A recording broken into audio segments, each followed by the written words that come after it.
Gayatri creation స్వాగతం. ఈ రోజు మనం చందమామ కథల్లోని కీలుగుర్రం అనే కథ గురించి చెప్పుకోబోతున్నాం. 1947 జూలై నెలలో చందమామ మొదటి సంచిక వెలువడింది. ఆ జూలై మొదటి సంచికలోని కథనే ఈ కీలుగుర్రం. అనగనగా ఒక నవాబు, ఆ నవాబుకు ఒక్కడే కొడుకు, ఒక్కతే కూతురు. కొడుకు చాలా సాహసి, మిన్ను వీరిగి మీద పడ్డా జంకేవాడు కాదు. పేరు ఫిరోజ్ షా. కూతురు చక్కని చుక్క, పేరు జహనారా. ఆ నవాబు ప్రతి సంవత్సరము మహావైభవంగా పీర్ల పండుగ చేసేవాడు. ఆ ఉత్సవాలు చూడడానికి దేశ దేశాల నుంచి రాజకుమారులు, కవులు, గాయకులు, శిల్పులు వచ్చి తమ తమ విద్యలను చూపి నవాబు వద్ద బహుమతులు పొందుతూ ఉండేవాళ్ళు. ఒక ఏడు ఈ ఉత్సవాలకు ఒక ముసలి శిల్పి వచ్చాడు. ఇతర శిల్పులు ఆడే బొమ్మలను, పాడే బొమ్మలను, ఇంకా రకరకాల ప్రతిమలు తెస్తే ఈ ముసలి తాత ఒక కొయ్య బొమ్మ గుర్రాన్ని పట్టుకొచ్చాడు. తాతను చూడగానే తత్తిమా శిల్పులకు ఎక్కడ లేని నవ్వు వచ్చింది. ఈ గుర్రాన్ని నువ్వే తయారు చేసావా తాతయ్య అని అడిగాడు ఒక శిల్పి. భలే గుర్రం తాతయ్య, ఎంతకిస్తావు అని వెక్కిరించాడు మరొక శిల్పి. ఏమి గుర్రం అనుకున్నావురా, ఇది దేవతా గుర్రం అన్నాడు మరొక శిల్పి. వాళ్లతో నీకెందుకు గాని దీన్ని ఎంతకిస్తావో నిజంగా చెప్పు తాతయ్య అన్నాడు నవ్వకుండా మరొక శిల్పి. తాత కోపం వచ్చింది. మీరు కొనలేరు, మీ అబ్బలు కొనలేరు, ఎందుకు వచ్చిన బాధ, పొండి పొండి అని కసిరాడు. నవాబు శిల్పులు తెచ్చిన బొమ్మలను చూచి మంచి వాటిని పుచ్చుకొని ఆయా శిల్పులకు తగిన బహుమతులు ఇచ్చాడు. చివరికి ముసలి తాత కొయ్యగుర్రం మిగిలింది. ఏమిటి దీని విశేషం అని అడిగాడు నవాబు. ఏలినవారు చిత్తగిస్తే మనవి చేస్తాను. ఇది వట్టి చూపుల గుర్రం కాదు, కీలుగుర్రం. ఇది కనుమూసి తెరిచే లోపల చుక్కల్ని చూపిస్తుంది, ఆకాశం అంతు కనుక్కొస్తుంది అన్నాడు ఆ ముసలివాడు. చచ్చ, అంత అబద్ధం, అలాంటిది భూలోకంలో ఉండదు అన్నాడు నవాబు. ఏలినవారు అనుగ్రహిస్తే ఇప్పుడే చూపిస్తాను అన్నాడు శిల్పి. ఇక్కడికి 10 కోసుల దూరంలో చందన పర్వతం ఉంది. దాని మీద మసీదు ఉంది. మసీదు పక్కన ఖర్జూరం చెట్టు ఉంది. పోయి ఆ చెట్టు ఆకులు పట్టుకురా చూస్తాను అన్నాడు నవాబు. ముసలి శిల్పి నవాబు అనుమతి పుచ్చుకొని గుర్రమెక్కి ఏదో బుడుపు లాగి ఉన్న మీట నొక్కాడు. గుర్రం మేఘాల మీద లేచింది. అది ఎప్పుడు వెళ్ళి ఎప్పుడు వచ్చిందో ఎవరికీ తెలియదు. నవాబు తెప్పరెళ్ళి చూసరికి ఖర్జూరం ఆకులు పుచ్చుకొని శిల్పి ఎదురుగా నించున్నాడు.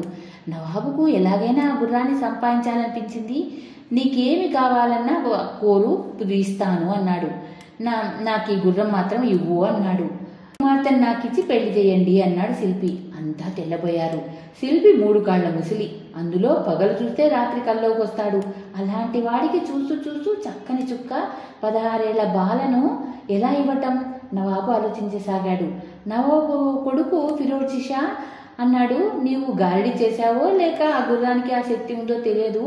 అసలు ఇతరులు ఎక్కితే పోయేదేనేమో లేదు. నిజం తెలుసుకోకుండా ఎలా తీసుకోవటం నేను పరీక్షిస్తాను అన్నాడు. ఫిరోజ్ షా ఎక్కిన వెళ్ళి కీలుగుర్రం ఎక్కి మీట నొక్కాడు. అది రివ్వున లేచి చూస్తుండగానే మబ్బులోకి మాయమైంది. నవాబు అతని బలగం తెల్లబోయి చూస్తూ ఉన్నారు. ఇంత సాహసం జరుగుతుందని ఎవరు అనుకోలేదు. ఫిరోజ్ షా తిరిగి వస్తాడని ఎదురు చూస్తూ కూర్చున్నారు. మధ్యాహ్నమైంది. ఆ పొద్దు గూకింది. ఆనవాళ్ళు లేదు. నవాబుకు పట్టరాని కోపం వచ్చింది. శిల్పి ఆ గుర్రాన్ని తేకపోతే తన కొడుకు ఇలా అయ్యేవాడు కాదు కదా, వీడిని తీసుకెళ్లి జైల్లో పడేయండి, ఆ తర్వాత చూద్దాం అన్నాడు. నవాబు శిల్పిని తీసుకెళ్లి భటులు జైల్లో తోసేశారు. ఇక ఫిరోజ్ షా కీలుగుర్రం మీద వాయు వేగంతో పైకి లేచాడు. ఆ వేగానికి అతనికి భయం కలిగింది. తాను ఎంత ఎత్తున ఉన్నానోనే కిందికి చూచాడు. మనుషులు కనిపించలే, చెట్లు కనిపించలే, తన కోట కనిపించలే. చందనగిరి ప్రాంతం చిన్న పుట్టలాగా కనిపించింది. దానితో అతని కళ్ళు తిరిగాయి. గుర్రం జూలు గట్టిగా పట్టుకున్నాడు. అది ఆగకుండా పైకి పోతూనే ఉంది. ఫిరోజ్ షాకు పెద్ద తలుపుకొచ్చారు. అల్లారు ముద్దుగా పెంచిన తండ్రి జ్ఞాపకం వచ్చాడు. రోజు తనతో ఆడుతూ పాడుతూ ఉండే చెల్లెలు జ్ఞాపకం వచ్చింది. స్నేహితులు జ్ఞాపకం వచ్చారు. అతనికి భయం మరీ ఎక్కువైంది. కళ్ళు మరీ గట్టిగా మూసుకున్నాడు. గుర్రం మనోవేగంతో పోతూ దాన్ని కిందికి దించడం ఎలాగా అని ఆలోచించాడు. ఎక్కడో దానికి మరొక మీట ఉండి తీరాలనుకున్నాడు. జూల్లో వెతికాడు, కనిపించలే. జీను పక్కన ఉన్న చీలలు తిప్పి చూశాడు. లాభం లేకపోయింది. చివరికి విసిగెత్తి దాని 2 చెవులు పట్టుకున్నాడు. గుర్రం వేగం తగ్గి మెల్లగా కిందికి దిగసాగింది. అప్పటికి అతనికి ప్రాణాలు కుదుటపడ్డాయి. గుర్రం చెవులు 2 ఇంకా గట్టిగా వెనుకకు లాగాడు. చరున అది కిందకు దిగసాగింది. అలా దిగి చివరకు ఒక 7 అంతస్తుల మేడ మీద వాలింది. అప్పటికి బాగా పొద్దు గూకింది. ఫిరోజ్ షా మెట్లు దిగి 7వ అంతస్తు లోపలికి వెళ్ళాడు. అతనికి సంగీతం వినిపించింది. ఆ శబ్దాన్ని బట్టి వెళ్ళాడు. మరకత మాణిక్యాలతో దగదగా మెరుస్తూ ఉంది ఒక పెద్ద గది. లోపలికి వెళ్ళాడు. అక్కడ ఒక అంశతూలికా తల్పం మీద రాకుమార్తె పడుకొని ఉంది. ఆమె చుట్టూ చెలికెత్తలు పడుకొని నిద్రపోతున్నారు. ఫిరోజ్ షా తన కళ్ళను తానే నమ్మలేకపోయాడు. కలగంటున్నానేమో అనుకున్నాడు. తన ఒళ్ళును తాను గిచ్చుకున్నాడు. బాధ తెలుస్తూనే ఉంది. అతనంతా నిజం అనుకున్నాడు. మళ్ళీ ఒకసారి రాజకుమార్తె వంక చూశాడు. చుక్కల మధ్య చంద్రుడిలాగా ఉంది. బంగారపు జుట్టు తలతలా మెరుస్తూ ఉంది. మెల్లగా వెళ్ళి ఆమె జుట్టును మెల్లగా తాకాడు. రాజపుత్రి కళ్ళు విప్పి అతన్ని చూసింది. ఫిరోజ్ షా ఆమెను పక్కకు తీసుకెళ్లి తన కథంతా చెప్పాడు.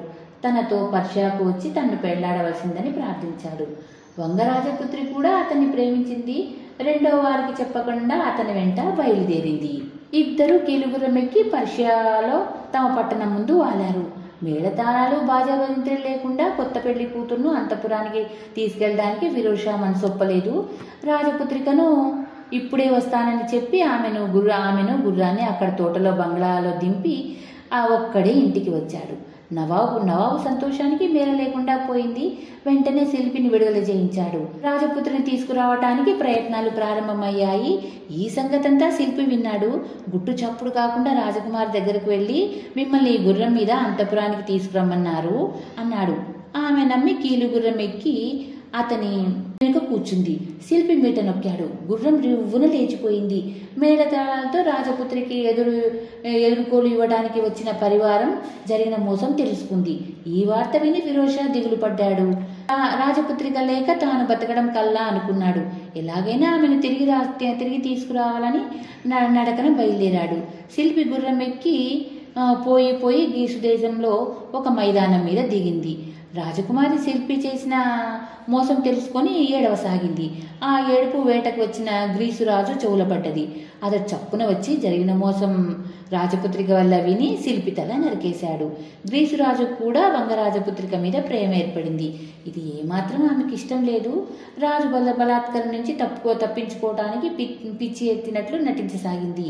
దగ్గరకు వచ్చే వాళ్ళని నక్కేది, పీకేది. రాజు ఎంతో చిన్నపోయాడు. ఆమె పిచ్చి కుదుర్చడానికి ఎందరో వైద్యుని పిలిపించాడు. ఎన్నో మందులు ఇప్పించాడు. లాభం లేకమైంది. నిజమైన పిచ్చి అయితే కదా అసలు కుదరడానికి. ఇక్కడ ఇలా జరుగుతుండగా అక్కడ పర్షియాలో కాలినడకన బయలుదేరిన ఫిరోజ్ షా ఊళ్ళు దాటాడు, ఊకలు దాటాడు, చీమలు దూరని చిట్టడివి, కాకులు దూరని కారడవి దాటాడు. ఎక్కడ తన రాజపుత్రిక జాడ తెలియలేదు. ఏరులు దాటాడు, నదులు దాటాడు, గుట్టలెక్కాడు, మిట్టలెక్కాడు. చివరికి గ్రీసురాజు పట్టణం చేరుకున్నాడు. అక్కడ రాజపుత్రిక సంగతి విన్నాడు. ఫిరోజ్ షా వైద్యుని వేషంలో రాజు దగ్గరికి వెళ్ళి నాకు భూత వైద్యం తెలుసు, రాజపుత్రి పిచ్చి కుదురుస్తా అన్నాడు. రాజు సంతోషించి అతన్ని అంతఃపురానికి తీసుకెళ్లాడు.